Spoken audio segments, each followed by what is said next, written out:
Hello साथियों, नमस्कार। जैसा कि मैंने आपसे कहा था कि यूपीएससी के मॉक टेस्ट आपको प्रोवाइड किए जाएंगे जिससे आप अपनी तैयारी को बेहतरीन कर सकें, तो उसी का आरंभ आज से इस वीडियो के द्वारा हो रहा है। तो हम आज पहला मॉक टेस्ट लगाएंगे। इसमें वो टेस्ट नंबर 17 है, लेकिन आप इसे मॉक टेस्ट फर्स्ट मानिए। तो ये इसका पहला पेज होता है, जैसा एग्ज़ाम होता है ना, उसी तरह बिल्कुल सेट किया गया है। उसी तरह आपको क्वेश्चन मिलेंगे, क्योंकि एक बेहद ही प्रतिष्ठित संस्थान है, उसके द्वारा ये टेस्ट प्रोवाइड किए गए हैं। तो हमने पेमेंट कर दी है, तो हमारे लिए मिल गया और हम सोच रहे हैं ये सबके लिए मिल जाए। तो उसी उद्देश्य से अब स्टार्ट करते हैं हम अपना पहला मॉक टेस्ट। इसमें कुछ अनुदेश लिखे रहते हैं, जो कि इस टाइप से लिखे रहते हैं कि भाई जब तक स्टार्ट ना हो, जब तक इसको ओपन ना करें, 100 क्वेश्चन रहेंगे, इसमें कुछ भी 1/3 अंक काटे जाएंगे, गलत नेगेटिव मार्किंग जो होगी, इस टाइप से क्वेश्चन लिखे रहते हैं। ठीक है, तो हम पहले क्वेश्चन से अपने मॉक टेस्ट की शुरुआत करते हैं। आपको पहले क्वेश्चन बताया जाएगा, उसके ऑब्जेक्टिव बताए जाएंगे, फिर उसका आंसर बताया जाएगा और आंसर का डिस्क्रिप्शन भी बताया जाएगा। तो स्टार्ट करते हैं फर्स्ट क्वेश्चन से। तो पहला क्वेश्चन है, निम्नलिखित कथनों पर विचार कीजिए। पहला कथन है, स्थल जल की तुलना में तेजी से गर्म लेकिन धीरे ठंडा होता है। वो कह रहे हैं जो स्थल है वो जल की तुलना में तेजी से गर्म होता है लेकिन धीरे धीरे ठंडा होता है। दूसरा, किसी भी महासागर के सतही जल का तापमान भूमध्य रेखा से ध्रुव की ओर घटता है। ये तापमान के बारे में क्वेश्चन बता रहा है कि भाई महासागर के सतही जल का तापमान और भूमध्य रेखा से ध्रुव की ओर घटता है कि बढ़ता है, इसके बारे में आपको बताना है।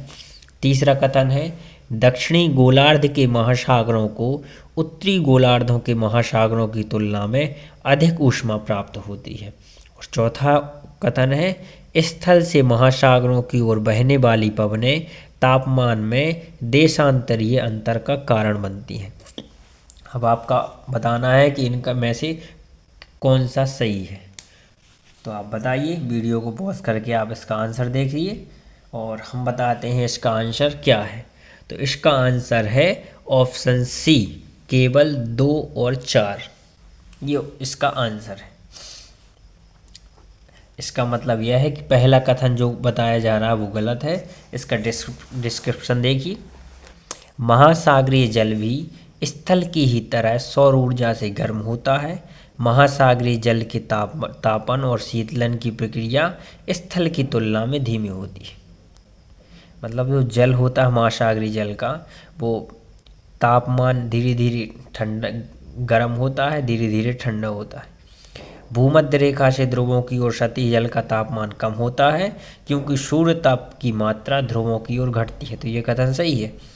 उत्तरी गोलार्ध के महासागरों को दक्षिणी गोलार्ध के महासागरों की तुलना में अधिक स्थल संपर्क के कारण अधिक ऊष्मा प्राप्त होती है। जो उत्तरी गोलार्ध के महासागर हैं उनको अधिक ऊष्मा प्राप्त होती है। ठीक है। और स्थल से महासागरों की ओर बहने वाली पवनें महासागरों के सतही गर्म जल को तट से दूर ले जाती हैं, जिसके परिणाम स्वरूप नीचे का ठंडा जल ऊपर की ओर आ जाता है। इसके परिणाम स्वरूप तापमान में अनुदैर्ध्य भिन्नता या देशांतरीय अंतर उत्पन्न होता है। इसके विपरीत अभी तटीय पवनें गर्म जल को तट पर जमा कर देती हैं और इससे तापमान बढ़ जाता है। तो कथन चौथा और दूसरा सही है। चलते हैं अब सेकंड क्वेश्चन की ओर। तो सेकंड क्वेश्चन है, निम्नलिखित कथनों पर विचार करना है। पहला कथन है, रियो घोषणा पर्यावरण और विकास पर संयुक्त राष्ट्र सम्मेलन का एक हिस्सा है। जो रियो घोषणा हुई है वो पर्यावरण विकास पर संयुक्त राष्ट्र सम्मेलन का एक हिस्सा है।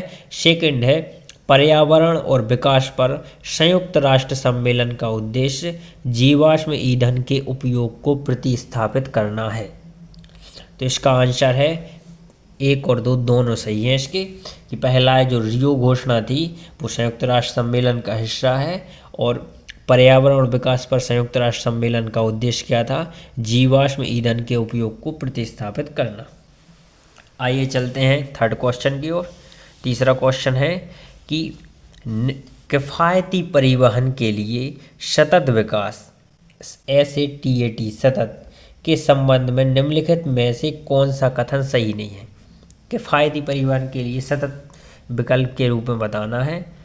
सतत विकल्प तो पहला है, इससे वाहन उपयोगकर्ताओं के साथ साथ किसानों और उद्यमियों दोनों को लाभ होगा। दूसरा कथन जो सही नहीं है उसके बारे में बताना है। कार्यक्रम को स्वच्छ भारत मिशन ग्रामीण के तहत वित्त पोषित किया जाएगा। यह पहल हरित परिवहन ईंधन के रूप में संपीड़ित बायोगैस को बढ़ावा देगी। इस कार्यक्रम के तहत सरकार कंप्रेस्ड बायोगैस संयंत्र स्थापित करेगी। तो तीसरे का ऑप्शन है ऑप्शन डी, ये कंप्रेस्ड बायोगैस संयंत्र स्थापित करेगी, ये नहीं है। जो सतत विकल्प है उसमें ये शामिल नहीं है, बाकी के तीनों शामिल हैं। आइए देखते हैं क्वेश्चन नंबर 4। क्वेश्चन 4 है कि निम्नलिखित कथनों पर विचार कीजिए। पहला कथन है, गल्फ स्ट्रीम उत्तरी अमेरिका के पूर्वी तट और यूरोप के पश्चिमी तट के निकट के तापमान को बढ़ा देती है। आपको बताना है कि जो गल्फ स्ट्रीम है क्या ये उत्तरी अमेरिका के पूर्वी तट और यूरोप के पश्चिमी तट के निकट के जो तापमान उसको बढ़ा देती है, इंक्रीज होता है तापमान की नहीं होता। पहला कथन ये था। सेकंड कथन देखते हैं। सेकंड कथन है, निम्न अक्षांशों में स्थित खुले समुद्रों का तापमान परिवेष्टित समुद्रों की अपेक्षा अधिक होता है। और थर्ड, लेब्राडोर धारा उत्तरी अमेरिका के उत्तर पूर्वी तट के निकट तापमान को कम कर देती है। तो लेब्राडोर धारा के बारे में, एक गल्फ स्ट्रीम के बारे में, ये 2-3 धारा, इन जो धाराएं हैं इनको कंप्लीट करना जरूरी रहता है। तो जो इसका आंसर है कि ये जो 1, 2, 3 तीनों जो थे वो तीनों कथन सही है। पहला सही है कि जो गल्फ स्ट्रीम रहता है ये तापमान को इंक्रीज कर देता है, और जो निम्न अक्षांश में स्थित खुले समुद्रों का तापमान है परिवेष्टित समुद्रों की अपेक्षा अधिक होता है। ठीक है। और थर्ड जो है वो लेब्राडोर धारा उत्तर अमेरिका के उत्तर पूर्वी तट के निकट तापमान को क्या करती है, कम कर देती है। आइए चलते हैं नेक्स्ट क्वेश्चन की ओर। क्वेश्चन नंबर 5, जैविक विविधता अभिसमय के संदर्भ में निम्नलिखित कथनों पर विचार कीजिए। पहला कथन है जैविक विविधता के बारे में, इसके प्रावधान जो अभिसमय है इसके प्रावधान कानूनी रूप से बाध्यकारी नहीं है। दूसरा, इसका उद्देश्य आनुवंशिक संसाधनों के वाणिज्यिक और अन्य उपयोग से प्राप्त लाभों को निष्पक्ष रूप से साझा करना है। 2 दिए गए हैं जैविक विविधता अभिसमय के बारे में, तो आप आंसर बताइए। इसमें आप ये काम कर सकते हैं कि भाई क्वेश्चन देख लिया, वीडियो को पॉज कर दीजिए और लगाइए कि भाई कौन हो सकता है, उसके बाद आंसर सुनिए कि कौन सा है, फिर लास्ट में मिलाइए कि हमारे कितने सही हैं और कमेंट में ज़रूर बताइए। तो इसका आंसर है केवल 2 सही है। इसमें लिखा है कानूनी रूप से बाध्यकारी नहीं है लिखा है, जबकि ये कानूनी रूप से बाध्यकारी भी हैं। जो जैविक विविधता अभिसमय है उसमें लिखा है कि भाई ऐसा करना है तो ऐसा करना पड़ेगा। इसका रियो डी जेनेरो जो पृथ्वी शिखर सम्मेलन भी हुआ था, तो ये जैविक विविधता अभिसमय से संबंधित क्वेश्चन हो गया। अगला क्वेश्चन 6वां, एरियल सीडिंग के संदर्भ में क्वेश्चन है कि एरियल सीडिंग के संदर्भ में कथनों पर विचार कीजिए। पहला क्वेश्चन है, एरियल सीडिंग में मिट्टी, खाद और चारकोल के मिश्रण से निर्मित सीड बॉल्स का प्रयोग किया जाता है। इस प्रक्रिया के माध्यम से देशीय प्रजातियों को प्रतिस्थापित किया जा सकता है। तो एरियल सीडिंग के बारे में बताना है। देखिए, मॉक टेस्ट का उद्देश्य ये नहीं है कि आप ज़्यादा मार्क्स ला रहे हैं। मॉक टेस्ट का उद्देश्य ये है कि जो नए नए क्वेश्चन हैं जो हमने सुने ही नहीं, उसको हम कैसे डील करेंगे। अगर ये एरियल सीडिंग का क्वेश्चन आ गया, आपने जानते ही नहीं होंगे, तो फिर भी ना अपन को पढ़ना है और जानना है कि भाई इसका क्या हो सकता है, एलिमिनेट करना है या गैस करना है अपन को, तो वो चीज़ें सीखना ज़रूरी होता है एरियल से। और यूपीएससी में तो खासकर यूपीएससी में 100 आउट ऑफ 100 क्वेश्चन कोई नहीं होगा जिसको पूरे क्वेश्चन मतलब मालूम हो कि हाँ यार ये पढ़ा है। कुछ ना कुछ अजीब क्वेश्चन मिल ही जाते हैं।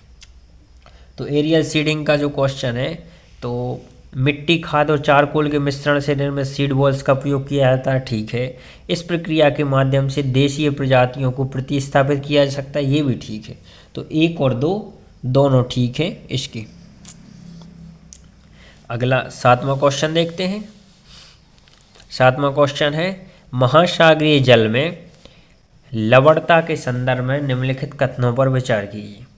बर्फ के रूप में परिवर्तित होने से जल के ह्रास से सतह पर लवणता बढ़ जाती है। महासागरीय जल में जो लवणता है वो कैसे बढ़ जाती है, इसके बारे में बताया गया कि बर्फ के रूप में परिवर्तित होने से जल के ह्रास से बढ़ती है।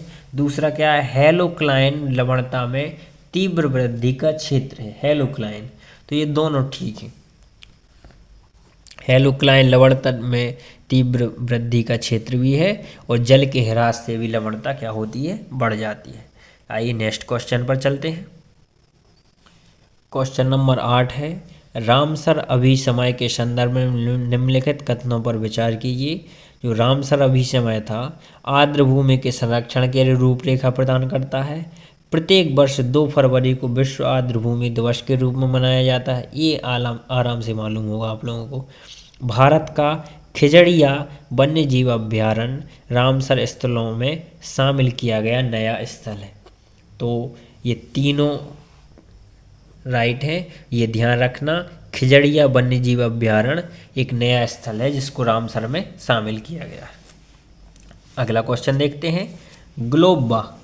ग्लोबा एंडरसोनी के संबंध में निम्नलिखित कथनों पर विचार कीजिए। ग्लोबा एंडरसोनी, आइए ग्लोबा एंडरसोनी के बारे में जानें। पहला है, यह पौधा आमतौर पर नग्न चट्टान या पत्थर पर उगता है और यह प्रजाति मुख्य रूप से सिंधु नदी घाटी क्षेत्र तक ही सीमित है। 2 दिए गए हैं। तो ये ठीक है कि जो ग्लोबा एंडरसोनी है ये पत्थर पर उगता है, ये ठीक है। ठीक है, दूसरा ठीक नहीं है। दूसरा लिखा था कि सिंधु नदी घाटी क्षेत्र तक ही सीमित है, जबकि ये सिक्किम, हिमालय, दार्जिलिंग इनमें भी पाया जाता है। ठीक है, तो अगला 10वां क्वेश्चन देखते हैं। 10वां क्वेश्चन है, तरंग से संबंधित कि कौन सा कथन सत्य नहीं है बताना है। तो तरंग के उच्चतम और निम्नतम बिंदु को क्रमशः शिखर एवं गर्त कहा जाता है। तरंग की ऊंचाई गर्त के आधा स्थल से शिखर के शीर्ष तक की ऊर्ध्वाधर दूरी है। तरंग आयाम तरंग की ऊंचाई का आधा होता है। तरंग दैर्घ्य 2 क्रमागत शिखरों के बीच की क्षैतिज दूरी है। तो इसका आंसर देखिए कौन सा सही नहीं है। तो ये जो तरंग आयाम तरंग की ऊंचाई का आधा होता है ये गलत है, बाकी के सब ठीक है।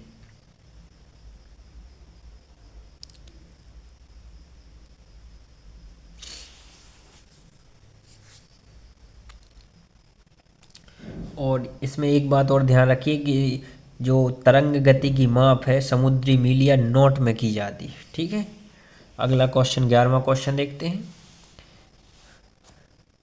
11वां क्वेश्चन है कि ग्लोबल टाइगर फोरम एक अंतर सरकारी निकाय है जो एशियाई बाघों के संरक्षण के लिए अभियान चला रहा है। ग्लोबल टाइगर फोरम का सचिवालय ढाका, बांग्लादेश में स्थित है। तो आपको इसके जो ऑब्जेक्टिव हैं केवल 1, केवल 2, 1 और 2 दोनों, ना तो 1 ना तो 2, इनके बारे में बताना है। तो ये दोनों गलत हैं कि ना तो उसका सचिवालय ढाका में है और इस जो ग्लोबल टाइगर फोरम है इसका सचिवालय ढाका में ना होकर कहाँ है, नई दिल्ली में है। तो ये याद रखिएगा, इसका जो वो है वो नई दिल्ली में है। और दूसरा क्वेश्चन था कि जो ग्लोबल टाइगर फोरम है एक अंतर सरकारी निकाय है जो एशियाई बाघों के संरक्षण के लिए अभियान चलाया गया है। तो इसका जो मतलब ये भी कथन गलत है क्योंकि ये अंतर सरकारी और अंतर्राष्ट्रीय निकाय है। ठीक है, इच्छुक देशों के सदस्यों के साथ की गई है जो 14 टाइगर रेंज में शामिल है, बाघों को इसमें शामिल किया गया है। ओके, तो ये 11वां क्वेश्चन हो गया। अगला क्वेश्चन देखते हैं।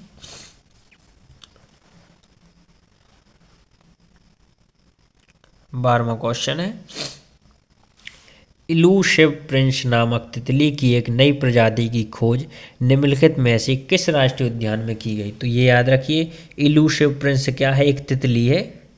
इसकी खोज बतानी है कि किस उसमें की गई है, राष्ट्रीय उद्यान में। तो इसका आंसर है, जो 12वां क्वेश्चन है, इसका आंसर है ऑप्शन नंबर बी, नामदम्फा राष्ट्रीय उद्यान जो है उस वहाँ की गई है इलूशिव प्रिंस नामक तितली की खोज। अगला क्वेश्चन थोड़ी फास्ट करते हैं क्योंकि वीडियो बहुत लंबा हो जाएगा नहीं तो 13वां क्वेश्चन है, महासागरीय धाराओं के संदर्भ में निम्नलिखित कथनों पर विचार कीजिए। सूर्य तप से गर्म होकर महासागरीय जल भूमध्य रेखा से मध्य अक्षांश की ओर बहने लगता है। कोरियोलिस बल के कारण उत्तरी गोलार्ध में जल दाईं ओर और दक्षिण गोलार्ध में बाईं ओर गति करता है। गहरे महासागरों में धाराओं की गति आमतौर पर धीमी होती है। तो ये तीनों कथन सही है।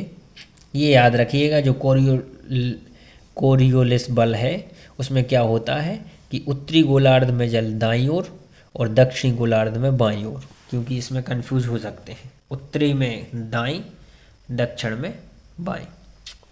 14वां क्वेश्चन, मिनीमाता सम्मेलन ओजोन परत से संबंधित है, बेना संधि मरकरी से संबंधित है। ये 2 क्वेश्चन दिए हैं।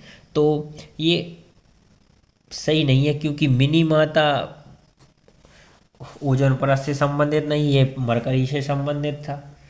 ठीक है। और बेना जो था वो किससे संबंधित था? ओजोन परत से संबंधित। तो ये अपोजिट कर दे दिए, तो ना तो 1 ना तो 2।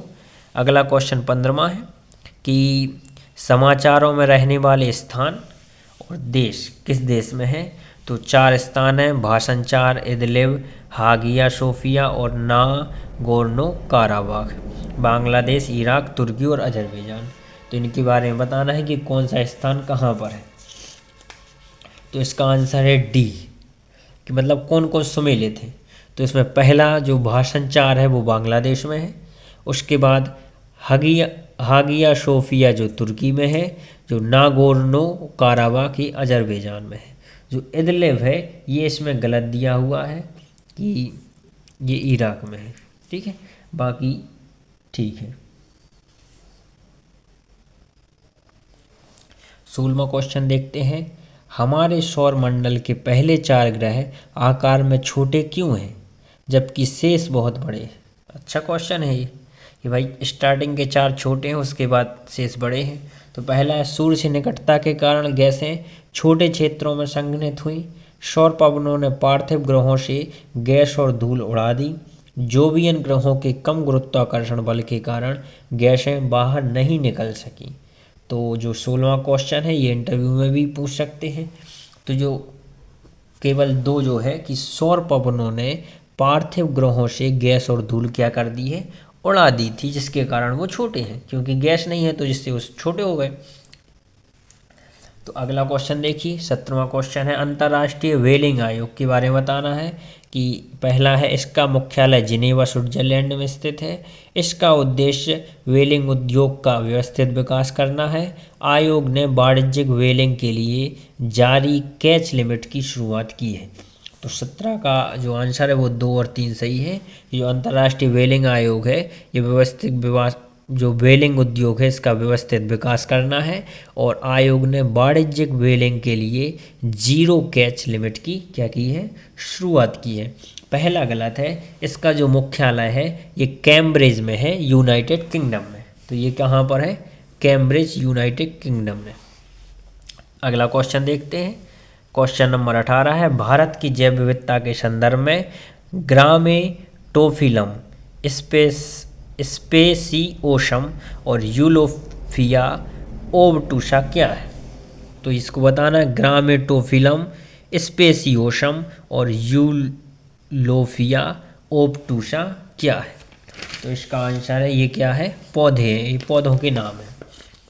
अगला क्वेश्चन 19वां कि भूकंप के संदर्भ में निम्नलिखित कथनों पर विचार कीजिए। सभी प्राकृतिक भूकंप स्थलमंडल में आते हैं। ये तो कोई बात ही नहीं हुई यार। ठीक है, मान लेते हैं। सभी प्राकृतिक भूकंप जो है स्थल मंडल में आते हैं।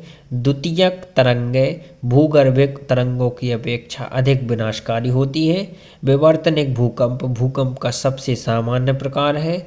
विश्व के सभी भागों में तीव्र भूकंप आते हैं। तो तीव्र भूकंप ये तो बन नहीं रहा सही। स्थल मंडल में भूकंप आते हैं ये मान सकते हैं, क्योंकि जो जल मंडल है उसमें तो भूकंप की जगह पर सुनामी आ जाती ना। ठीक बात है। तो पहला सही है। जो द्वितीयक तरंगें भूगर्भिक तरंगों की अपेक्षा अधिक विनाशकारी नहीं भाई, भूगर्भिक तरंगें अधिक विनाशकारी होती है। जो विवर्तनिक भूकंप है ये भूकंप का सबसे सामान्य प्रकार है। तो पहला तीसरा सही है, चौथा तो ये एलिमिनेट हो ही गया था, तो ये तीनों हट जाते चौथा के साथ में। ठीक है, तो ये ऐसे भी क्वेश्चन आ जाते हैं। अगले पर चलते हैं, 19 हो गए हैं। 20वां क्वेश्चन है, रॉटरडैम कन्वेंशन का उद्देश्य क्या है? तो रॉटरडैम कन्वेंशन का उद्देश्य है रासायनिक और औद्योगिक अपशिष्ट के खिलाफ मानव स्वास्थ्य का संरक्षण। रासायनिक और औद्योगिक अपशिष्ट के खिलाफ जो मानव स्वास्थ्य का संरक्षण करना है, ये इसका उद्देश्य था। अगला क्वेश्चन है, निम्नलिखित पर विचार कीजिए। एलिफेंट एप्पल ड्राई, बांस की कोपलें, काजू बीज और सूरजमुखी के बीज उपयुक्त में से कौन सी फसल वर्ष 2021 में लघु वनोपज की सूची में शामिल है? तो इसका आंसर बताना। इसका आंसर है 1, 2, 3। स्टार्टिंग के तीनों शामिल हैं, सूरजमुखी के बीज शामिल नहीं थी। 22वां क्वेश्चन देखिए, निम्नलिखित में से कौन सी प्लेट जो है प्रमुख विवर्तनिक प्लेट का उदाहरण है? अंटार्कटिक प्लेट, उत्तर अमेरिकी plate, Cocos plate, Arabian plate, Bharat Australia New Zealand plate. तो 22वां क्वेश्चन है। 22वां क्वेश्चन का आंसर है पहला, दूसरा और पांचवा। अंटार्कटिक, उत्तर अमेरिका और भारत ऑस्ट्रेलिया न्यूजीलैंड प्लेट, ये क्या है? प्रमुख विवर्तनिक प्लेट है। 23वां क्वेश्चन देखते हैं। चूँकि वीडियो बहुत लंबा हो जाएगा अगर बहुत ज़्यादा डिस्क्रिप्शन करेंगे, मतलब डिस्क्राइब में जाएंगे, इसलिए थोड़ा थोड़ा बता रहे हैं, हमारी भी मजबूरी है कुछ। लेकिन आप क्वेश्चन को देखिए, उसके आंसर लगाइए, बहुत ही हेल्पफुल हो जाएंगे आपके लिए। तो 23वां है कि संयुक्त राष्ट्र मरुस्थलीकरण रोकथाम कन्वेंशन जो UNCCD के संदर्भ में विचार करना कि UNCCD मरुस्थलीकरण से निपटने के लिए स्थानीय लोगों की भागीदारी को प्रोत्साहित करता है। यह कन्वेंशन स्थायी भूमि प्रबंधन को क्या करता है? बढ़ावा देता है। तो इसका आंसर बताना है कि क्या हो सकता है। तो इसका आंसर है कि ये दोनों क्या है? ठीक है। नेक्स्ट पर चलते हैं। 24वां क्वेश्चन है, अटल बीमित व्यक्ति कल्याण योजना के अंतर्गत जो संदर्भ में कथन बताना है कि जो अटल बीमित व्यक्ति कल्याण योजना है, यह कर्मचारियों के लिए कर्मचारी राज्य बीमा द्वारा कार्यान्वित एक कल्याणकारी उपाय है। 21,000 रुपये से कम मासिक वेतन वाले लोग योजना का लाभ उठा सकते हैं। तो ये दोनों ठीक है, वही कर्मचारियों के लिए है जिनकी सैलरी क्या है? 21,000 से कम है। 25वां क्वेश्चन, वायुमंडल में ऊंचाई घटने के साथ वायु का घनत्व जो है वो बढ़ जाता है। क्षोभ मंडल वायुमंडल की सबसे निचली परत है। क्षोभ सीमा क्षोभ मंडल और समताप मंडल को अलग करती है। तो तीन को ये सिंपल सा क्वेश्चन आ गया है, तो ये तीनों सही है इसकी। अगले पर चलते हैं। 26वां क्वेश्चन। 26वां क्वेश्चन है, निम्नलिखित कथनों पर विचार कीजिए। महासागर कार्बन डाइऑक्साइड के लिए एक सिंक के रूप में कार्य करते हैं। समुद्र में बढ़ी हुई कार्बन डाइऑक्साइड प्रवाल भित्तियों के विकास को बाधित करती है। महासागरीय अम्लीकरण हाइड्रोजन आयनों की सांद्रता में वृद्धि का संकेत देता है। तो 26 का जो आंसर है वो आंसर है डी। तीनों ठीक है कि जो महासागर कार्बन डाइऑक्साइड के लिए क्या करता है? एक सिंक का काम करता है। अगला क्वेश्चन है, national transit pass system. National transit pass system के बारे में है। यह वन उत्पादों के परिवहन के लिए एक ऑनलाइन पारगमन पास जनरेशन प्रणाली है। महाराष्ट्र और तेलंगाना इस परियोजना को लागू करने वाले पहले राज्य बने हैं। तो पहला ठीक है कि भाई वन उत्पादों के परिवहन के लिए क्या है? एक ऑनलाइन पारगमन पास प्रणाली है, और मध्य प्रदेश और तेलंगाना इसमें टॉप पर है। ठीक है, महाराष्ट्र की जगह मध्य प्रदेश है। नेक्स्ट क्वेश्चन पर चलते हैं, क्वेश्चन नंबर 28।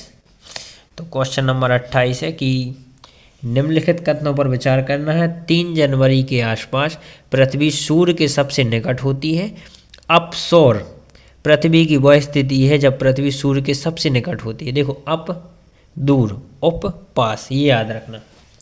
तो 28 का जो आंसर है वो है ए सही है। जो तो अप लगा मतलब दूर होना चाहिए, जबकि निकट लिखा, तो ये तो बन ही नहीं रहा था।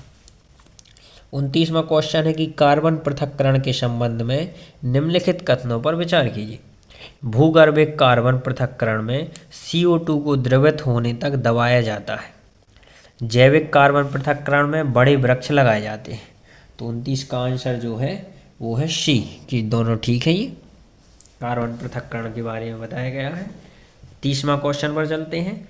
निम्नलिखित में से कौन सा कथन हीट डोम का सबसे अच्छा वर्णन करता है? हीट डोम के बारे में बताना कि हीट डोम क्या है। तो हीट डोम का जो सबसे अच्छा वर्णन करता है वो पहला ही है स्टेटमेंट कि हीट डोम वह स्थिति है जब वायुमंडल गर्म समुद्री हवा को ढक्कन या टोपी की तरह ढक लेता है। हीट डोम जब जो गर्म समुद्री हवा है उसको ढक्कन या टोपी की तरह ढक ले। 31वां क्वेश्चन, भूमंडलीय पवनों के लिए कौन से कारक उत्तरदायी है? तो भूमंडलीय पवनों के लिए वायुदाब पट्टियों का उद्भव, महाद्वीपों और महासागरों का वितरण, पृथ्वी का घूर्णन, वायुमंडलीय तापन की अक्षांशीय भिन्नता, ये सब रिस्पॉन्सिबल कारक है। 32वां क्वेश्चन है कि कौन सा कथन सही नहीं है? ब्राउन कार्बन जीवाश्म ईंधन के अधूरे दहन का परिणाम है। कार्बन क्रेडिट एक अनुज्ञा पत्र है जो धारक को कार्बन डाइऑक्साइड उत्सर्जित करने की अनुमति देता है। Carbon offset green house gas उत्सर्जन में कमी के लिए क्रेडिट है। कार्बन कर ईंधन में निहित कार्बन की मात्रा पर आधारित है। तो जो पहला था कि जो ब्राउन कार्बन जीवाश्म ईंधन के अधूरे दहन का परिणाम है ब्राउन कार्बन, तो ये गलत है। बाकी के जितने भी है वो ठीक है, क्योंकि अधूरा दहन है तो फिर ब्लैक कार्बन होगा, ना कि brown carbon. Okay, next question देखते हैं। अर्थ ओवरशूट दिवस के बारे में बताना है। अर्थ ओवरशूट दिवस यह उस दिवस को चिन्हित करता है जब किसी दिए गए वर्ष में पारिस्थितिक संसाधनों और सेवाओं के लिए मानवता की मांग उस वर्ष में पृथ्वी के पुनरुत्पादन से अधिक हो जाती है। दूसरा, अर्थ ओवरशूट दिवस प्रत्येक वर्ष 29 जुलाई को मनाया जाता है। तो इसका जो आंसर है वो एक है कि पहला तो ठीक है, दूसरा गलत है कि अर्थ ओवरशूट दिवस कब मनाया जाता है। तो ये 29 जुलाई को नहीं मनाया जाता है।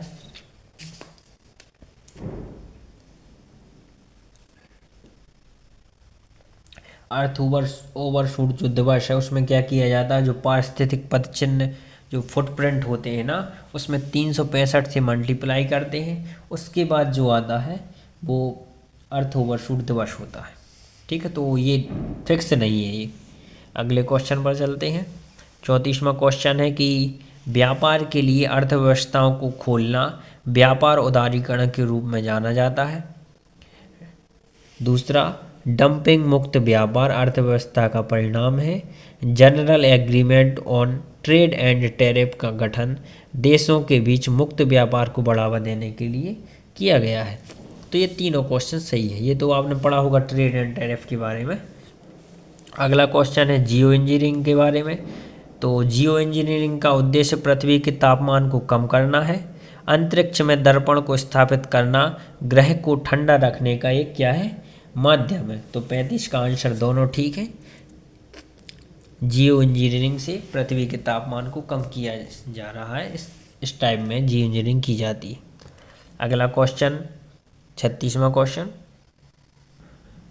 36वां क्वेश्चन है भारत नेट परियोजना के संदर्भ में बताना है कि यह विश्व की सबसे बड़ी ग्रामीण ब्रॉडबैंड परियोजना है। यह ग्राम पंचायतों को 100 Mbps की सस्ती कनेक्टिविटी प्रदान करने हेतु एक प्रमुख मिशन है। तो 36 का आंसर है केवल एक ठीक है, जो दूसरा है वो गलती है। अगले पर चलते हैं। अगला क्वेश्चन है 37वां की निम्नलिखित कथनों पर विचार करना है। कर्क रेखा अल्जीरिया से होकर गुजरती है और बुरुंडी मध्य अफ्रीका के पूर्व में स्थित एक छोटा सा देश है। अफ्रीका यूरेशिया से 3 अलग अलग बिंदुओं पर अलग होता है।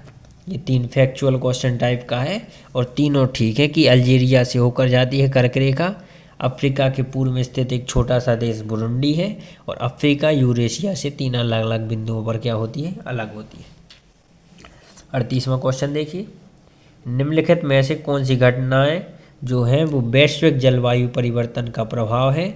मलेरिया का प्रसार, प्रवाल भित्तियों का विरंजन और प्लवक की क्षति। तो इसमें बताना है कि जो वैश्विक इम्पैक्ट डालते हैं, तो इसका आंसर क्या है कि ये भाई कोई भी चीज़ हो, चाहे मलेरिया का प्रसार हो, चाहे प्रवाल भित्तियों का विरंजन हो, चाहे प्लवक की क्षति हो, ये तीनों ही इफेक्ट डालती हैं। अगला क्वेश्चन है,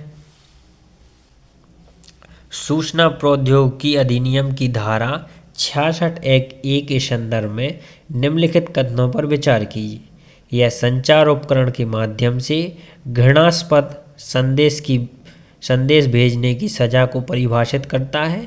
अधिनियम में घृणास्पद की परिभाषा की स्पष्ट व्याख्या की गई है। तो जो 39 है, ये इसका केवल एक ठीक है कि भाई ये टेक्निकल से रिलेटेड है, लेकिन इसकी परिभाषा नहीं दी गई है। ओके, नेक्स्ट पर चलते हैं। अगला क्वेश्चन है 40वां कि नॉरिस जलडमरू मध्य ग्रीनलैंड और एलिस मेरे द्वीप को अलग करता है। जमैका तीसरा सबसे बड़ा कैरिबियाई द्वीप है जो क्यूबा के दक्षिण में स्थित है। तो इसका आंसर बताइए क्या होगा। तो इसका आंसर है कि ये दोनों ठीक है कि नॉरिस जलडमरू जो है वो ग्रीनलैंड और एलिस मेरे द्वीप को अलग करता है, और जमैका तीसरा सबसे बड़ा कैरिबियाई द्वीप है। नेक्स्ट क्वेश्चन है कि पर्यावरण, वन एवं जलवायु परिवर्तन मंत्रालय राष्ट्रीय झील संरक्षण योजना को लागू कर रहा है। राष्ट्रीय गंगा नदी बेसिन प्राधिकरण गंगा संरक्षण से संबंधित मामलों में केंद्र और राज्यों दोनों के नियोजन, वित्त पोषण, निगरानी एवं समन्वय निकाय के रूप में कार्य करता है। भारतीय वन्यजीव ट्रस्ट एक वैधानिक निकाय है जो प्रकृति, विशेष रूप से लुप्तप्राय प्रजातियों का संरक्षण करती है। तो इसका आंसर क्या है कि केवल 3 सही नहीं है, ये वाला 1 और 2 ये दोनों ठीक है। 42वें क्वेश्चन पर चलते हैं। तो 42वां क्वेश्चन है कि निम्नलिखित में से कौन भारतीय श्रम सम्मेलन का सदस्य है? फर्स्ट है कि केंद्रीय ट्रेड यूनियन संगठन, केंद्रीय नियोक्ता संगठन और राज्य सरकार है।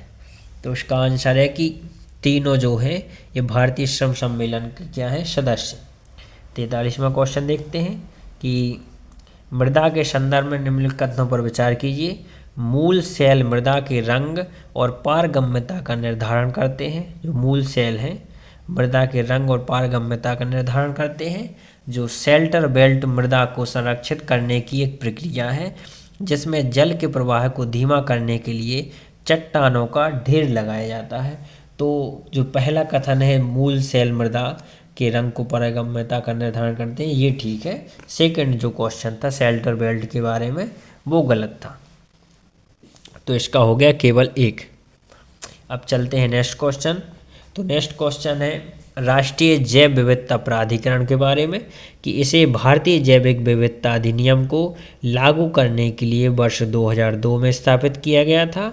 यह जैविक संसाधनों और संबंधित ज्ञान के उपयोग से उत्पन्न होने वाले लाभों के समान वितरण को सुनिश्चित करता है। यह राज्य सरकारों को विरासत स्थलों के रूप में अधिसूचित किए जाने वाले जैव विविधता के महत्व वाले क्षेत्रों के चयन में सलाह देता है। तो ये तीनों क्वेश्चन जो है ठीक है। राष्ट्रीय जैव विविधता प्राधिकरण के बारे में 2002 में स्थापित किया गया था इसे। 45वां क्वेश्चन देखिए, विश्वविद्यालय अनुदान आयोग के बारे में है कि विश्वविद्यालय अनुदान आयोग द्वारा स्थापित अकादमिक क्रेडिट बैंक के संदर्भ में क्वेश्चन है कि छात्रों को एक डिग्री पाठ्यक्रम में कई बार प्रवेश और निकास विकल्पों की अनुमति होगी। ठीक है। दूसरा है एक संस्थान से एक कार्यक्रम के लिए एक छात्र को दिए गए क्रेडिट को दूसरे संस्थान को स्थानांतरित किया जा सकता है। ये 2 है विश्वविद्यालय अनुदान आयोग की ओर से। तो बताइए क्या ये दोनों ठीक है। तो इसका आंसर देखते हैं कि इसका आंसर क्या होगा। तो 45 का आंसर है कि 1 और 2 दोनों ठीक है कि भाई आप कभी भी एडमिशन ले सकते हैं, कितने भी बार ले सकते हैं। अगर कोई आप का कोई भी डिग्री कर रहे हैं और आप एक स्थान से दूसरे स्थान पर जाते हैं तो वो वहीं से स्टार्ट होगी। तो ये बहुत ही अच्छी सुविधा स्टार्ट की गई है। 46वां देखिए, 46वां क्वेश्चन है कि तापमान वितरण के लिए कौन से कारक इफेक्टेड हैं कि स्थान का अक्षांश, तुंगता, दूरी, गर्म और ठंडी हवाएं। तो इसमें तो नो डाउट जो चारों की चारों है इसमें, ठीक है। नेक्स्ट पर चलते हैं। अगला क्वेश्चन है भारतीय पशु कल्याण बोर्ड के संदर्भ में कथन पर विचार करना है। यह पशु कल्याण कानूनों पर एक वैधानिक सलाहकार निकाय है।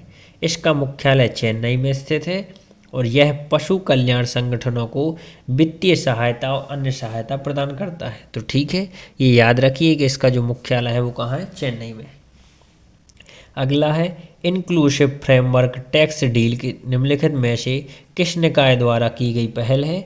G20, विश्व आर्थिक मंच, विश्व बैंक और विश्व व्यापार संगठन। तो इसका आंसर है G20 द्वारा स्टार्ट किया गया है इंक्लूसिव फ्रेमवर्क टैक्स डील।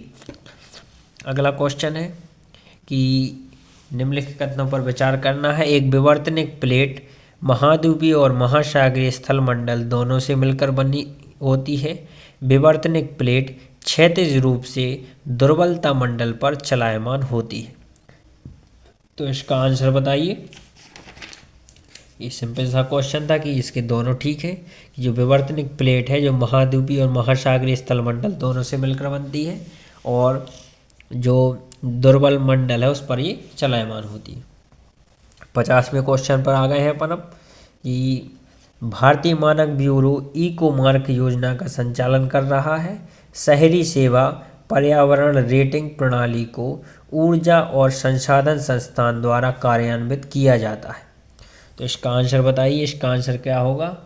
इसका आंसर है कि 1 और 2 दोनों ठीक है कि भारतीय मानक ब्यूरो जो है इको मार्क योजना का संचालन कर रहा है और रेटिंग प्रणाली भी जारी है। तो इस तरह ये 50 क्वेश्चन कंप्लीट हो गए हैं। अपना आधा सफ़र 37 मिनट में कंप्लीट हो गया है। देखते हैं आधा सफ़र कितना टाइम और लगता है। आगे 51 पर चलते हैं। थोड़े फास्ट फास्ट चलेंगे जिससे आपका जो टाइम है टाइम लिमिट में यह वीडियो भी कंप्लीट हो और साथ में आपके 100 के 100 क्वेश्चन भी कंप्लीट हो जाए। तो 51वां क्वेश्चन है कि अटलांटिक भूमध्य रेखीय प्रतिवर्ती परिसंचरण क्या है? अटलांटिक भूमध्य रेखीय प्रतिवर्ती परिसंचरण क्या है?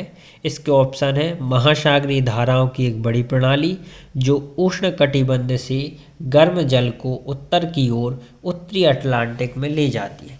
दूसरा ऑप्शन है कि महासागरीय धाराओं की एक बड़ी प्रणाली जो दक्षिण अटलांटिक से उत्तर की ओर उष्णकटिबंधीय क्षेत्र में शीत जल ले जाती है, गर्म जल ले जाती है, इन सब के बारे में है। तो इसका आंसर देखिए, इसका आंसर क्या है? इसका आंसर है कि ऑप्शन ए है जो कि महासागरीय धाराओं की एक बड़ी प्रणाली जो उष्णकटिबंध से गर्म जल को उत्तर की ओर उत्तरी अटलांटिक में ले जाती है, जो गर्म जल को ले जाती है उत्तरी अटलांटिक में। ओके, याद रखिएगा। 52वां क्वेश्चन है कि विचार करना है। प्रसरण स्थल ऐसा क्षेत्र है जहां विवर्तनिक प्लेटें एक दूसरे से दूर जाती हैं। प्रविष्ठन क्षेत्र ऐसा स्थान है जहां एक विवर्तनिक प्लेट धंसती है। तो 52वां क्वेश्चन है, इसका आंसर है कि ये दोनों ठीक है कि जो प्रसरण है वो फैल रहा है, एक दूसरे से दूर जा रहे हैं। प्रविष्ठन क्या कहलाता है? एक जो धंस रही है। ओके, 53वां क्वेश्चन देखते हैं कि राष्ट्रीय बांस मिशन के संदर्भ में निम्नलिखित कथनों पर विचार कीजिए। इसे पर्यावरण, वन और जलवायु परिवर्तन मंत्रालय द्वारा क्रियान्वित किया जा रहा है। यह क्षेत्र आधारित क्षेत्रीय रूप से विभेदित रणनीति के माध्यम से बांस क्षेत्र के विकास को क्या कर रहा है? बढ़ावा कर रहा है। तो दूसरा जो है वो ठीक है, पहला गलत है कि इसे पर्यावरण, वन और जलवायु परिवर्तन मंत्रालय द्वारा जारी किया जा रहा है। ये वाला क्वेश्चन जो है ये गलत है। ये कृषि मंत्रालय द्वारा जारी किया जाता है, क्रियान्वित किया जाता है। 54वां क्वेश्चन देखते हैं। राष्ट्रीय उपभोक्ता विवाद निवारण आयोग के बारे में है ये। यह 1986 के उपभोक्ता संरक्षण अधिनियम के तहत भारत में स्थापित एक अर्धन्यायिक आयोग है। आयोग का नेतृत्व भारत के सर्वोच्च न्यायालय के किसी वर्तमान या सेवानिवृत्त न्यायाधीश द्वारा किया जाता है। तो इसका आंसर है ये दोनों ठीक है, केवल कथन 1 और 2 दोनों ठीक है। अर्धन्यायिक आयोग भी है और साथ में जो CGI प्रेजेंट या जो सेवानिवृत्त हैं वो इसका नेतृत्व करते हैं। ठीक है, नेक्स्ट पर चलते हैं। ऊष्मीय कायांतरण के संदर्भ में बताना है। संपर्क कायांतरण में सेलें उच्च तापमान पर पुनः क्रिस्टलीकृत हो जाती हैं। प्रादेशिक कायांतरण उच्च तापमान और दबाव से प्रभावित होता है। तो ये कथन 1 और 2 दोनों ठीक है। अगला क्वेश्चन राष्ट्रीय संवर्धित ऊर्जा दक्षता मिशन के संदर्भ में है कि यह ऊर्जा संरक्षण अधिनियम 2001 पर आधारित है। ऊर्जा दक्षता वित्त पोषण मंच राष्ट्रीय संवर्धित ऊर्जा दक्षता मिशन के तहत एक पहल है। तो इसका 1 और 2 दोनों ये दोनों ठीक है। ये ऊर्जा संरक्षण अधिनियम 2001 पर क्या है, आधारित है। अगला क्वेश्चन है मिनरवेरिया पेंटाली किसकी नई खोजी गई प्रजाति है। जो मिनरवेरिया पेंटाली है ये क्या है, ये क्या है, मेंढक है, मिनरवेरिया पेंटाली। अगला क्वेश्चन है निम्नलिखित में से कौन अंतर्जात भूआकृति प्रक्रियाओं के उदाहरण है। पटल विरूपण, ज्वालामुखीयता, अपक्षय और निक्षेपण। तो जो 58 है उसका आंसर क्या है, जो पटल विरूपण और ज्वालामुखीयता है 1 और 2 ये दोनों हैं भू आकृति प्रक्रियाओं के उदाहरण हैं।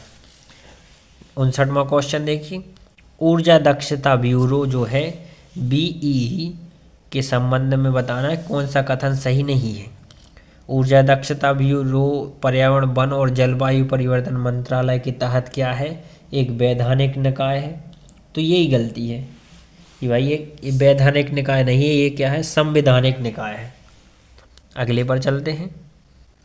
चंद्रशेखर आज़ाद के बारे में बताना है कि वह हिंदुस्तान रिपब्लिकन एसोसिएशन के संस्थापक थे। वह काकोरी षड्यंत्र से भी जुड़े हुए थे। तो 60 का बी है। जो हिंदुस्तान रिपब्लिकन एसोसिएशन थे ये गांधी द्वारा 1922 में असहयोग आंदोलन के निलंबन के बाद आज़ाद हिंदुस्तान रिपब्लिकन एसोसिएशन में शामिल हुए थे। चलते हैं नेक्स्ट क्वेश्चन पर। निम्नलिखित कथनों पर विचार कीजिए। हिमाच्छादित पहाड़ों में सर्क सबसे सामान्य भूआकृतियां हैं। हिमोड़ हिमनद टिल के निक्षेपों की लंबी कटकें हैं। तो 61 का आंसर है सी, 1 और 2 दोनों। 62वां परिवर्तनकारी गतिशीलता और बैटरी स्टोरेज पर राष्ट्रीय मिशन के संबंध में निम्नलिखित कथनों पर विचार कीजिए। यह मिशन इलेक्ट्रिक वाहन पारिस्थितिकी तंत्र के लिए चरणबद्ध विनिर्माण कार्यक्रमों की योजना की सिफारिश करेगा। चरणबद्ध विनिर्माण कार्यक्रम का लक्ष्य इलेक्ट्रिक वाहनों और बैटरी के स्थानीय उत्पादन को बढ़ाना है। तो ये दोनों ठीक है, कोई बात नहीं। आगे बढ़ते हैं 63वें क्वेश्चन पर। माफ़ कीजिएगा थोड़ी सर्दी हुई है जिस कारण से थोड़ी आवाज़ ऐसी आ रही है। अगला क्वेश्चन 63वां है। तीर्थ यात्रा कायाकल्प और आध्यात्मिक विरासत संवर्धन अभियान जो प्रसाद योजना है ये किसकी पहल थी, तो ये पर्यटन मंत्रालय की पहल है, प्रसाद। 64वां है कि बहुफसली प्रणाली के बारे में बताना है कि बहुफसली प्रणाली कीट समस्याओं को कम करती है, श्रम उपयोग की तीव्रता में सुधार लाकर छोटे से क्षेत्र में भूमि उत्पादकता को अधिकतम करती है। तो ये दोनों ठीक है। अगला क्वेश्चन राष्ट्रीय जलवायु परिवर्तन अनुकूलन निधि NAFCC के लिए निम्नलिखित में से कौन सी संस्था राष्ट्रीय कार्यान्वयन इकाई है। तो जो नाबार्ड है ये NAFCC के लिए राष्ट्रीय कार्यान्वयन इकाई है। अगला क्वेश्चन पॉलिटी से रिलेटेड आ गया। हम 100 क्वेश्चन में ऑल सब्जेक्ट कंप्लीट हो रहे हैं क्योंकि ये फुल जैसा पे एग्ज़ाम होता है ना वैसे उसी टाइप में ये जो मॉक टेस्ट है।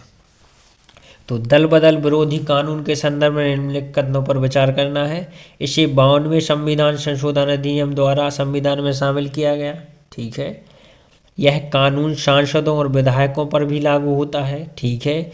यह कानून संसद के मनोनीत सदस्यों पर लागू नहीं होता है।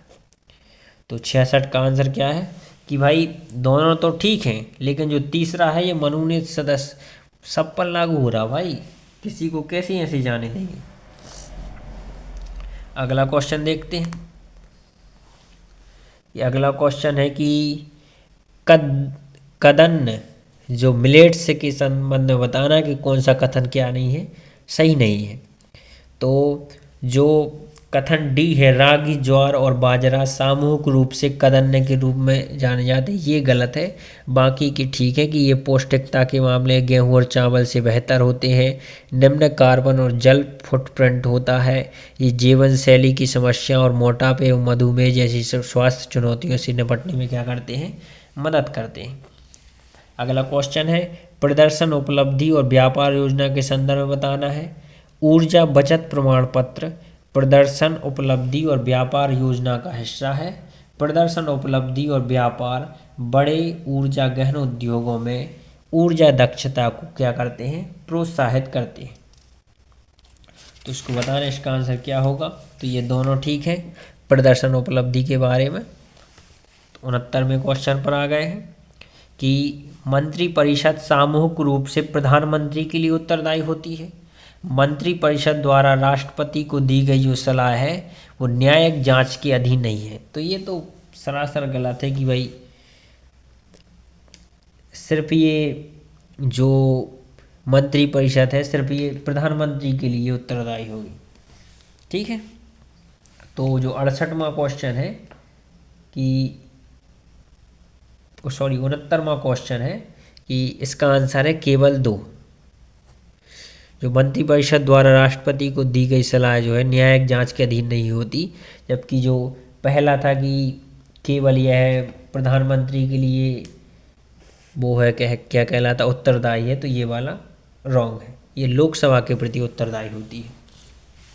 अगला क्वेश्चन है 70वां क्वेश्चन कि जैव ईंधन के संदर्भ में निम्नलिखित कथनों पर विचार करना है। पहली पीढ़ी के जैव ईंधन शैवाल जैसे सूक्ष्म जीवों से उत्पादित होते हैं। मकई और गन्ने से बायोएथनॉल का उत्पादन किया जाता है। बुटानॉल तीसरी पीढ़ी के जैव ईंधन का एक क्या है, उदाहरण है। तो इसका आंसर है 2 और 3 सही है। जो बुटानॉल है ये तीसरी पीढ़ी का ईंधन है। मकई और गन्ने से बायोएथनॉल का उत्पादन किया जाता है, ये भी ठीक है। पहला रॉन्ग है। ओके। 70 से 71 पर चलते हैं। 71वां क्वेश्चन है कि तटीय विनियमन क्षेत्र 4 में स्थानीय समुदायों द्वारा पारंपरिक मछली पकड़ने पर कोई प्रतिबंध नहीं है। तटीय विनियमन क्षेत्र 1 में किसी भी नए निर्माण की अनुमति नहीं है। तो जो पहला क्वेश्चन है कि कोई प्रतिबंध नहीं है 4 में, वो ठीक है, निर्माण की अनुमति है। दूसरा गलत है। राष्ट्रीय वित्तीय रिपोर्टिंग प्राधिकरण के संदर्भ में बताना है। यह केंद्र सरकार से अनुमोदन प्राप्त करने के लिए कंपनियों द्वारा अपनाई जाने वाली नीतियों और मानकों की सिफारिश करता है। दूसरा है प्राधिकरण लेखा मानकों और अंकेक्षण मानकों के अनुपालन की निगरानी और प्रवर्तन करता है। तो जो 72 का आंसर है वो एक है कि जो पहला है वो ठीक है। 73वां क्वेश्चन है कि भारत के निम्नलिखित में से किस टाइगर रिजर्व में सर्वाधिक वन आवरण है। वन आवरण पूछा गया है, याद रखना। जो पक्के टाइगर रिजर्व है वहाँ पर सबसे ज़्यादा क्या है, वन आवरण है। ओजोन क्षयकारी पदार्थ नियम 2000 आया था, इसके संदर्भ में बताना है कि यह किसी उत्पाद के निर्माण में क्लोरोफ्लोरोकार्बन के उपयोग को पूर्णतः प्रतिबंधित करता है। 1 जनवरी 2040 तक हाइड्रोक्लोरोफ्लोरोकार्बन के उपयोग की अनुमति है। ये 2 आपके पास ऑप्शन है। तो जो 1 जनवरी 2040 तक है इसमें अनुमति है हाइड्रोक्लोरोफ्लोरोकार्बन के उपयोग की। जो पहला है पूर्णतः प्रतिबंधित करता है, ये ठीक नहीं है, क्योंकि एकदम से पूर्णतः प्रतिबंध नहीं है, ये स्टेप वाइज होगा ये। तो 74 हो गया, 75 पाते हैं। आप यूपीएससी में एक चीज़ ध्यान रखिएगा, जो एक्सट्रीम लेवल कह देता है ना शब्दों में, तो शब्दों को पकड़ने से बहुत जल्दी आंसर मिल जाते हैं। आगे चलते हैं 75वें क्वेश्चन पर। 75वां क्वेश्चन है, प्रधानमंत्री स्ट्रीट वेंडर्स आत्मनिर्भर निधि के संदर्भ में निम्नलिखितों पर विचार करना है। प्रधानमंत्री स्ट्रीट वेंडर आत्मनिर्भर निधि, यह रेहड़ी पटरी वालों या स्ट्रीट वेंडर्स को किफ़ायती ऋण प्रदान करता है। यह योजना वाणिज्य और उद्योग मंत्रालय द्वारा क्या की गई है, शुरू की गई है। तो इसका जो आंसर है पहला ठीक है, किफ़ायती ऋण प्रदान करता है, लेकिन जो दूसरा है वो क्या है, वो ठीक नहीं है। यह केंद्रीय आवास एवं शहरी विकास मंत्रालय द्वारा शुरू की गई योजना है। अगला क्वेश्चन है उष्णकटिबंधीय समुद्री जलवायु के बारे में। यह उष्णकटिबंधीय क्षेत्रों के पूर्वी किनारों पर पाई जाती है। इस प्रकार की जलवायु में पर्वतीय और संवहनीय प्रकार की क्या होती है, वर्षा होती है। तो उष्णकटिबंधीय समुद्री जलवायु के बारे में दोनों कथन सही है, पूर्वी किनारे पर पाई जाती है और संवहनीय प्रकार की क्या होती है, वर्षा होती है। 77वां क्वेश्चन देखते हैं, वन अधिकार अधिनियम 2006 के बारे में है। व्यक्तिगत वन अधिकार ग्राम सभा द्वारा निर्धारित किए जाते हैं। सामुदायिक वन अधिकार उस उद्देश्य के लिए विशेष रूप से गठित समिति द्वारा निर्धारित किए जाते हैं। तो जो व्यक्तिगत वन अधिकार है ग्राम सभा द्वारा निर्धारित किए जाते हैं, तो पहला कथन सही है, दूसरा कथन गलत है। नेक्स्ट क्वेश्चन पर चलते हैं, जो 78वां क्वेश्चन है कि कृषि अवसंरचना कोष के संदर्भ में कथन है। कृषि अवसंरचना कोष जो है वो फसल पूर्व प्रबंधन हेतु एक ऋण योजना है। इस योजना के तहत पात्र लाभार्थियों को ऋण के रूप में बैंकों और वित्तीय संस्थाओं द्वारा 1,00,000 करोड़ रुपए उपलब्ध कराए किए जाएंगे। तो पहला तो ठीक है, सही नहीं है, तो पहला ठीक नहीं है, दूसरा 1,00,000 करोड़ वाला ठीक है। जो कृषि अवसंरचना कोष फसल पूर्व प्रबंधन हेतु एक ऋण योजना है, ये ठीक नहीं है। नेक्स्ट पर चलते हैं, 79वां क्वेश्चन है कि भारत में जहाज उद्योग के बारे में बताइए कि वैश्विक जहाज पुनर्चक्रण उद्योग में भारत की हिस्सेदारी 25 से 30% है। गुजरात में स्थित अलंग सोशिया विश्व का सबसे बड़ा जहाज पुनर्चक्रण केंद्र है, अलंग सोशिया। तो इसका जो आंसर है वो है सी। तो ये याद रखिएगा, अलंग सोशिया जो है विश्व का सबसे बड़ा जहाज पुनर्चक्रण क्या है, केंद्र है, बार्ड है। 80वें क्वेश्चन पर आ गए हैं अपन अब। राष्ट्रीय हरित अधिकरण निम्नलिखित में से किस अधिनियम से संबंधित है? जल अधिनियम 1974, वायु अधिनियम 1981, वन अधिनियम 1980। तो इसका आंसर है तीनों अधिनियम से संबंधित है। हूल दिवस किस आदिवासी विद्रोह से संबंधित है? हूल दिवस बताइए। तो हूल दिवस संथाल विद्रोह से संबंधित है, याद रखिएगा, हूल दिवस संथाल विद्रोह से संबंधित है। निम्नलिखित क्षेत्रों को वहाँ पाए जाने वाले खनिजों से सुमेलित कीजिए। दक्षिण पश्चिमी पठारी क्षेत्र, उत्तर पश्चिम क्षेत्र, हिमालय पट्टी और उत्तर पूर्वी पठारी क्षेत्र। तो जो इसका आंसर है जो 82 नंबर का, वो है बी। इसका मतलब है कि जो दक्षिण पश्चिमी पठारी क्षेत्र है वहाँ मोनोजाइट खनिज है, जो उत्तर पश्चिमी क्षेत्र है वहाँ पर डोलोमाइट है, जो हिमालय पट्टी है वहाँ पर टंगस्टन है और उत्तर पूर्वी पठारी क्षेत्र में अभ्रक है। ओके, नेक्स्ट पर चलते हैं। सतत विकास लक्ष्य भारत सूचकांक के संदर्भ में निम्नलिखित कथनों पर विचार कीजिए। जो सतत विकास लक्ष्य भारत सूचकांक नीति आयोग द्वारा लॉन्च किया गया है और इसमें जो स्कोर की गणना है वो 0 से 10 के बीच में है। तो क्या ये दोनों कथन सही है? नहीं, पहला कथन सही है, दूसरा कथन जो है वो सही नहीं है। क्यों सही नहीं है? क्योंकि SDG में 0 से 10 नहीं, 0 से 100। नेक्स्ट क्वेश्चन देखते हैं, स्थगन प्रस्ताव के बारे में बताइए।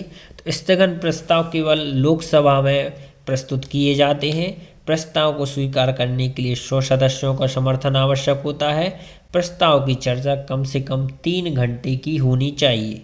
तो पहला अकेला ठीक है कि भाई ये क्वेश्चन बहुत बार आ जाता है, केवल लोकसभा में ही स्थगन प्रस्ताव लाया जाता है।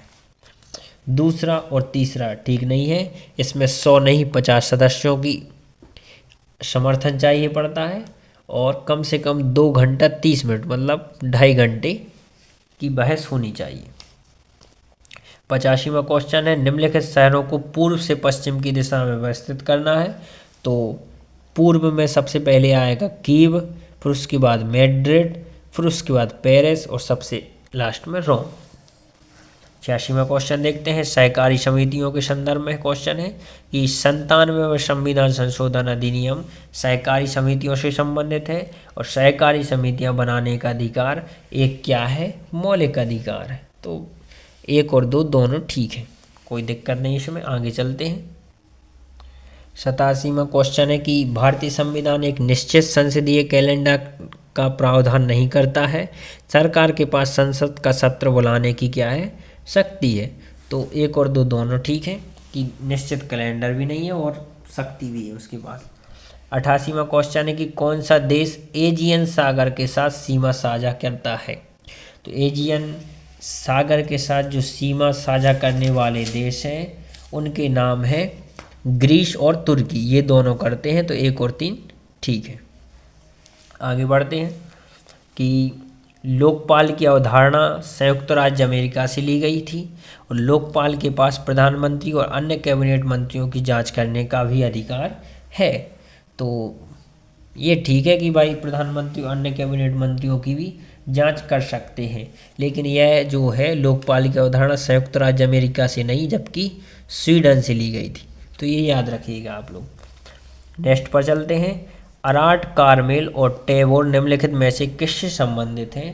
तो जो अराट, कार्मेल और टैगोर हैं ये क्या है, असॉल्ट राइफल्स के नाम। ठीक, आगे बढ़ते हैं। भारत में उपलब्ध याचिकाओं के प्रकारों के संदर्भ में बताना है कि समीक्षा या पुनर्विचार याचिका निर्णय या आदेश की तारीख से 30 दिनों के भीतर दायर की जाती है। भारत के संविधान के अनुच्छेद 137 के तहत उपचारात्मक याचिका की गारंटी प्रदान की गई है। दया याचिका संविधान के अनुच्छेद 72 के तहत क्या की जाती है, दायर की जाती है। तो ये तीनों ठीक है, 72 क्षमादान से संबंधित आने लगते हैं क्वेश्चन। तो अब 92 पर आ गए हैं। उच्च शिक्षा वित्त पोषण एजेंसी के संदर्भ बताना है। यह कंपनी अधिनियम 2013 की धारा 8 के तहत पंजीकृत है। यह स्कूली शिक्षा प्रदान करने वाली संस्थाओं को भी कवर करती है। यह शिक्षा मंत्रालय और कैनरा बैंक का एक संयुक्त प्रयास है। तो ये भी ठीक है, याद रखिएगा कैनरा बैंक के बारे में भी। 13वां क्वेश्चन देखिए, 93वां। स्टेबल कॉइन या स्थिर मुद्रा के संदर्भ बताना है कि एक स्थिर मुद्रा मौजूदा सरकार समर्थित मुद्रा से जुड़ी होती है। पहली स्थिर मुद्रा जो है वो कौन सी थी, जेमिनी डॉलर थी। तो पहला ठीक है भाई, दूसरा जो जेमिनी डॉलर वाला कॉन्सेप्ट है ये गलत है, क्योंकि जो टीथर थी वो थी पहली स्थिर मुद्रा, टीथर। ओके, आगे बढ़ते हैं। 94वां क्वेश्चन कि IUCN रेड लिस्ट में डुगोंग की स्थिति सुभेद्य है। डुगोंग के लिए भारत का पहला संरक्षण रिजर्व मन्नार की खाड़ी, पाक खाड़ी में स्थापित किया गया है। तो इसका जो आंसर है वो है 94 का सी, कि भाई ये सुभेद्य की श्रेणी में भी है और जो मन्नार की खाड़ी पाक स्टेट में से स्थापित किया गया। आगे बढ़ते हैं। नेक्स्ट क्वेश्चन है कि लद्दाख ने हिम तेंदुए और ब्लैक नेक्ड क्रेन को राज्य पशु तथा राज्य पक्षी के रूप में अपनाया है। राज्य पशु हिम तेंदुआ और राज्य पक्षी ब्लैक नेक्ड। हिम तेंदुए पर्वतीय पारिस्थितिकी तंत्र के स्वास्थ्य के संकेतक के रूप में क्या करते हैं, कार्य करते हैं। तो ये दोनों ठीक है, ठीक है, याद रखिएगा हिम तेंदुआ, ब्लैक नेक्ड क्रेन। अगला क्वेश्चन है कि निम्नलिखित पर विचार करना है। सामूहिक सुरक्षा संधि संगठन के सदस्य कौन कौन से सदस्य। तो जो 96 है उसका आंसर है बी, 1 3 4 5। तो आर्मीनिया, बेलारूस, कजाकिस्तान और रूस। ये 5, 1, 3, 4, 5 है, ये सामूहिक सुरक्षा संधि संगठन के सदस्य हैं। अगला क्वेश्चन देखिए, निम्नलिखित में से किसके साथ भारत ने लॉजिस्टिक विनिमय समझौते किए हैं? लॉजिस्टिक विनिमय जो समझौते हैं ये भारत ने जापान, अमेरिका और ऑस्ट्रेलिया के साथ किए हैं। ठीक है, नेक्स्ट क्वेश्चन पर चलते हैं। नेक्स्ट क्वेश्चन है कि हाइड्रोजन के प्रकार दिए गए हैं और निर्माण की प्रक्रिया दी गई है। तो ग्रे हाइड्रोजन, ब्लू हाइड्रोजन और ग्रीन हाइड्रोजन के बारे में बताना है आपको। तो जो ग्रे हाइड्रोजन है वो स्टीम मीथेन रिफॉर्मिंग से संबंधित है और ग्रीन हाइड्रोजन विद्युत अपघटन से संबंधित है। तो ये दोनों याद रखिएगा आप, और ये प्राकृतिक गैस से संबंधित है। 98वां क्वेश्चन, निम्नलिखित में से कौन सा वन्यजीव अभ्यारण्य भारत में रामसर स्थल नहीं है? नांगल, बखीरा, खिजड़िया। तो इसमें से जो आंसर है वो है कि उपरोक्त में से कोई नहीं, मतलब जो तीनों हैं ये रामसर में शामिल हैं। और ये इस टेस्ट का अंतिम क्वेश्चन कि मॉन्ट्रियल प्रोटोकॉल में किगाली संशोधन के संदर्भ में निम्नलिखित कथनों पर विचार करना है। इसका उद्देश्य हाइड्रोफ्लोरोकार्बन के उत्पादन और खपत में कटौती करके उन्हें चरणबद्ध तरीके से कम करना है। HFC ओजोन परत के क्षय का मुख्य कारण है। इसका लक्ष्य वर्ष 2030 तक HFC की खपत में 80% से अधिक की क्या करनी है? कमी करनी है। तो इसमें केवल पहला जो कथन है वो ठीक है, बाकी के दोनों कथन क्या है? गलत है। ये 2030 नहीं 2047 टारगेट रखा गया है इसका। तो ये 1 घंटे का सोचकर वीडियो बनाई थी और लगभग 1 घंटे में जो UPSC के 100 के 100 क्वेश्चन हैं वो पूरे कंप्लीट किए गए हैं। आशा करते हैं आपको वीडियो अच्छी लगी होगी। जो भी प्रॉब्लम हो या जो भी समस्या आ रही हो या इसके अलावा जो UPSC के मॉक टेस्ट तो हम प्रोवाइड कराएंगे ही, और किसी के भी चाहिए जैसे MPPSC के, तो आप कमेंट में ज़रूर बताइए। आशा करते हैं आपको वीडियो पसंद आई होगी। बहुत बहुत धन्यवाद।